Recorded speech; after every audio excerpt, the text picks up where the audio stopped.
40% of HR leaders that were interviewed or surveyed said that they did not understand what their AI roadmap needed to be.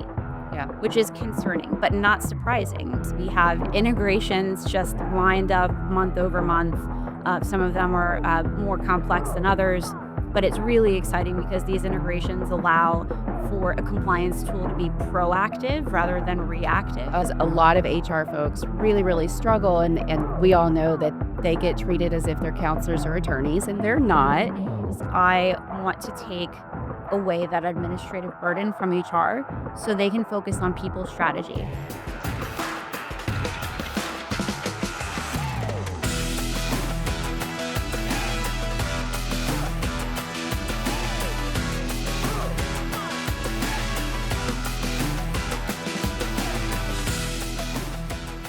Hi, I'm Christy Honeycutt. I'm your host for Inside the C-Suite, where execs get real about leadership, impact, and what truly drives high-stake decisions.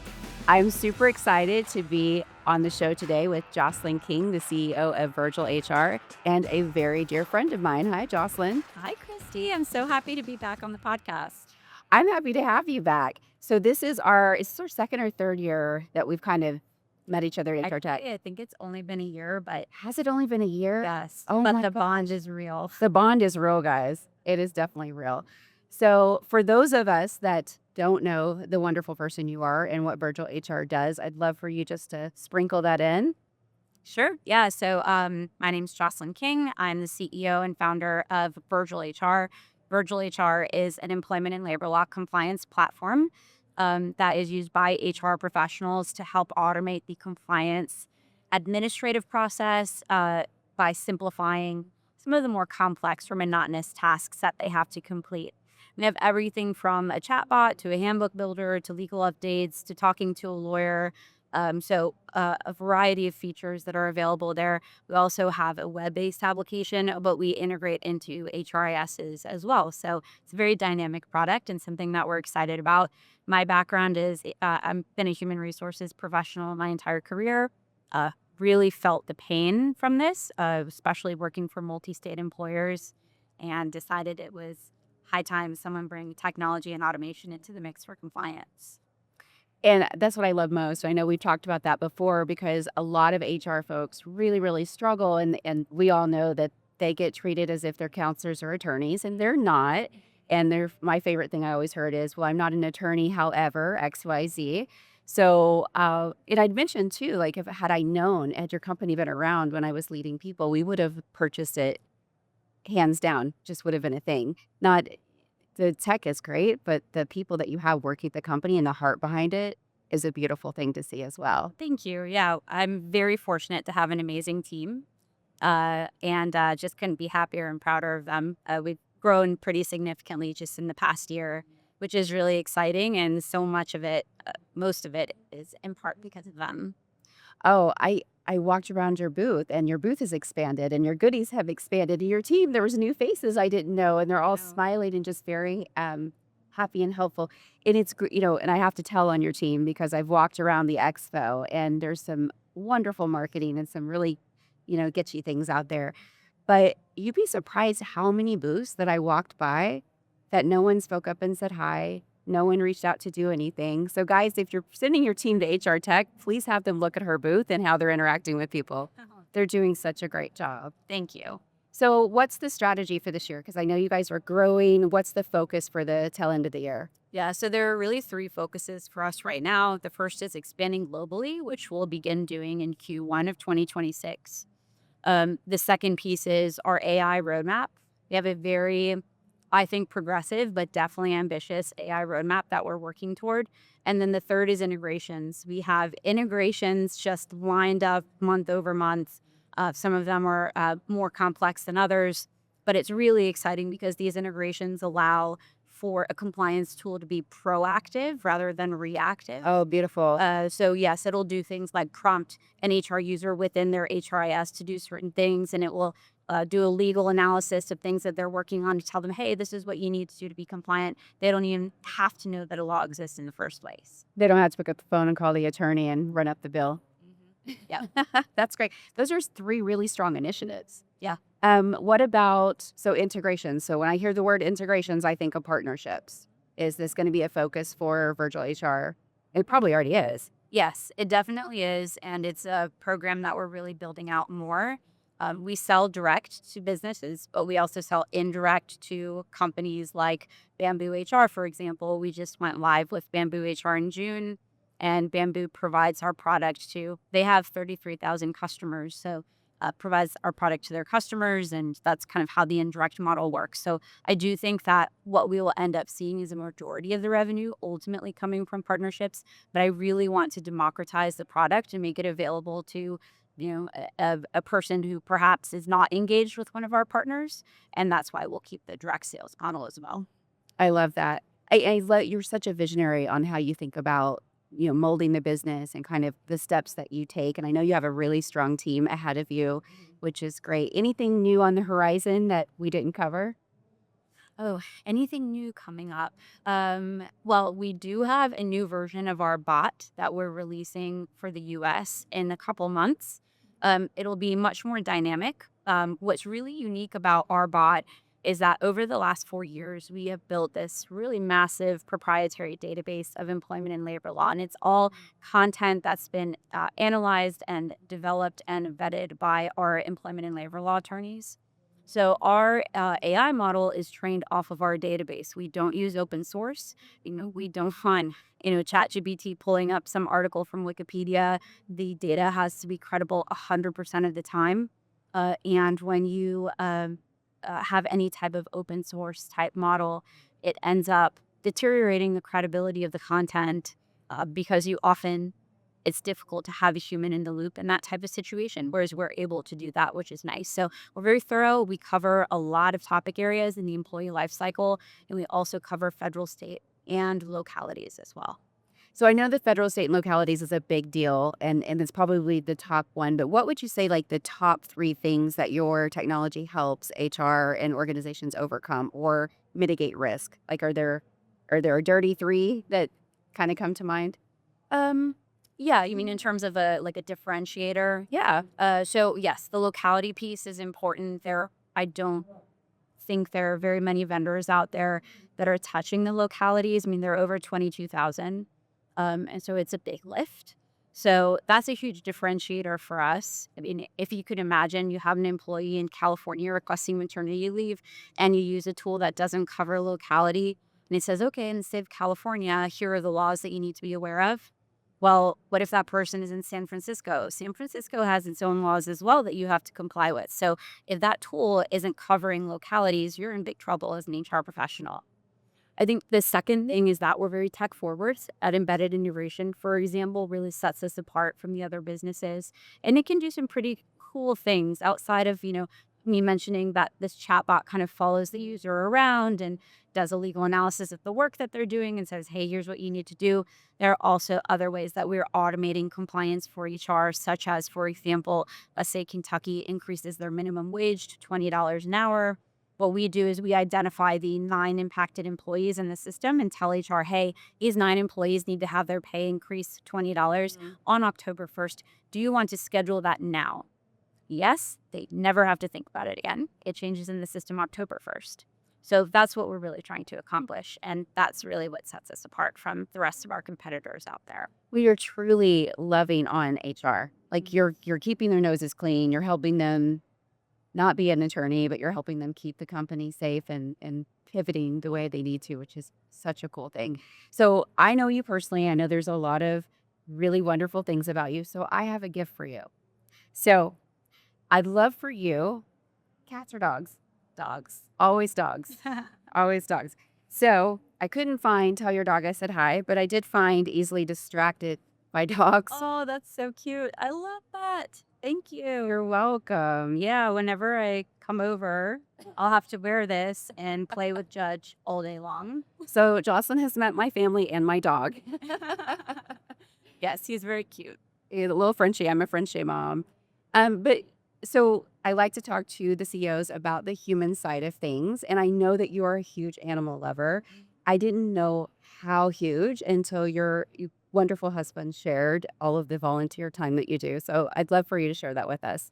Yes, so I'm weirdly, maybe not weirdly, obsessed with dogs. Dogs in particular, although I love all animals. I just rescued a squirrel the other day. It was a little baby squirrel.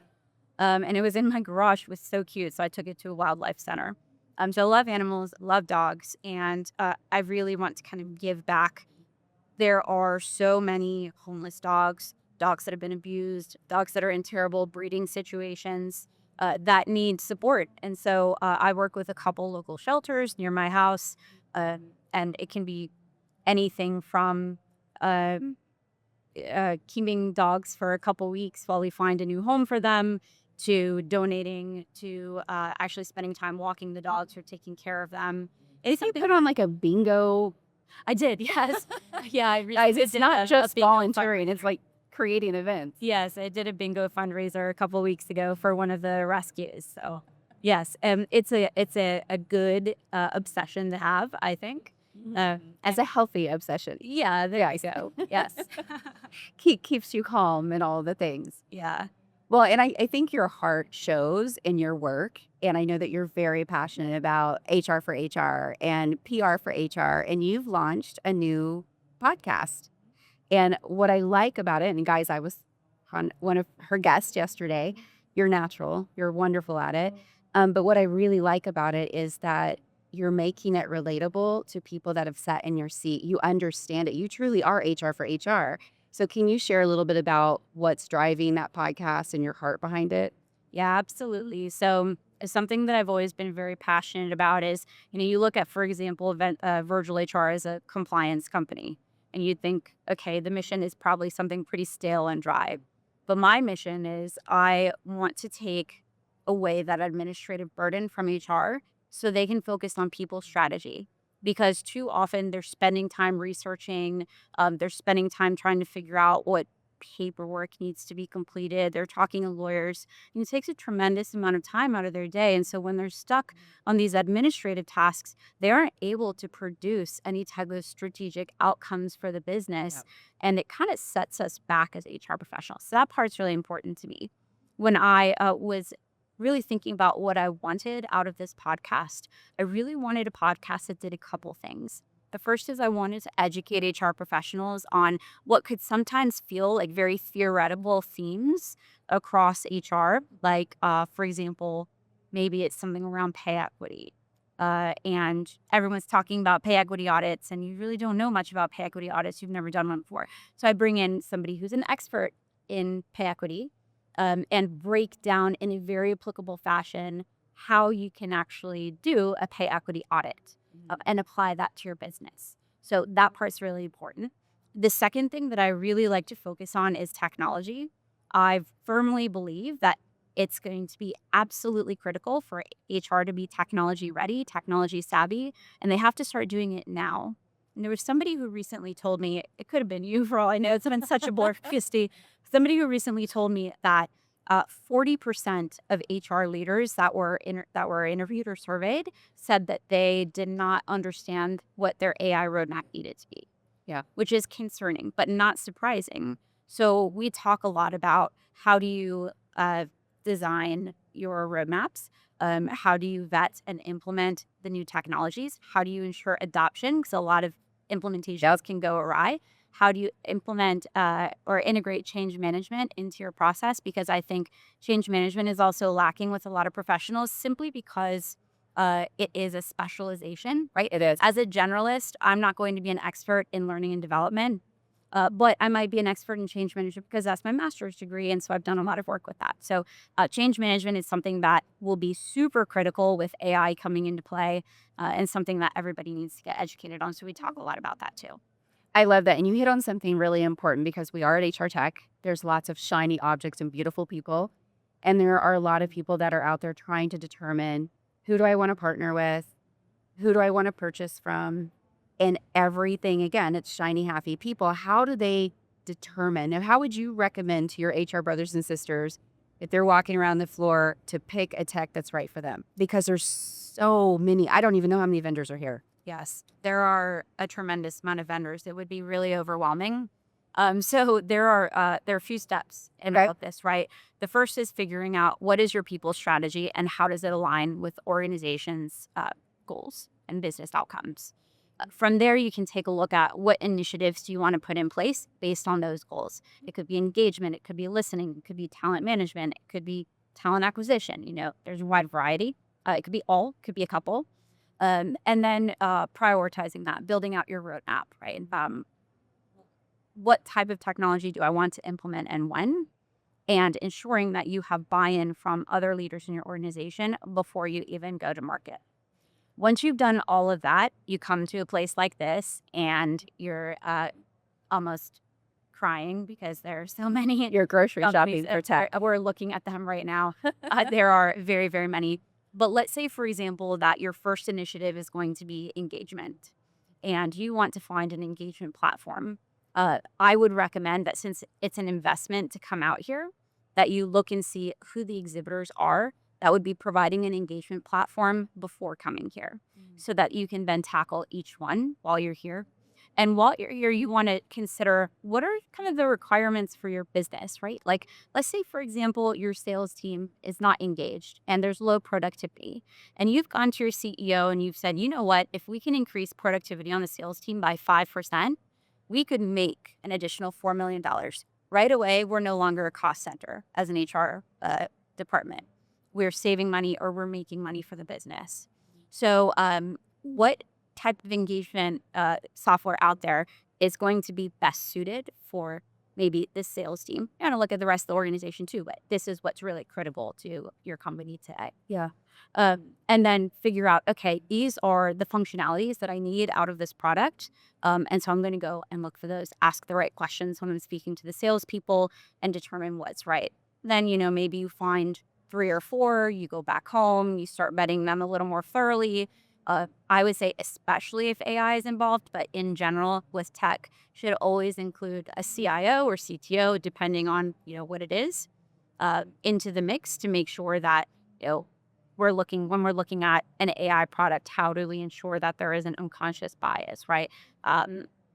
Or, for example, how could it potentially integrate with the rest of the tech stack across the organization? Right. So including them is going to be really key. And once you have identified who you're going with, you've identified the project plan for implementation, you have the right stakeholders in place, and you should always be including, from a change management perspective, stakeholders across every level of the organization, even the lower ones. That's really critical.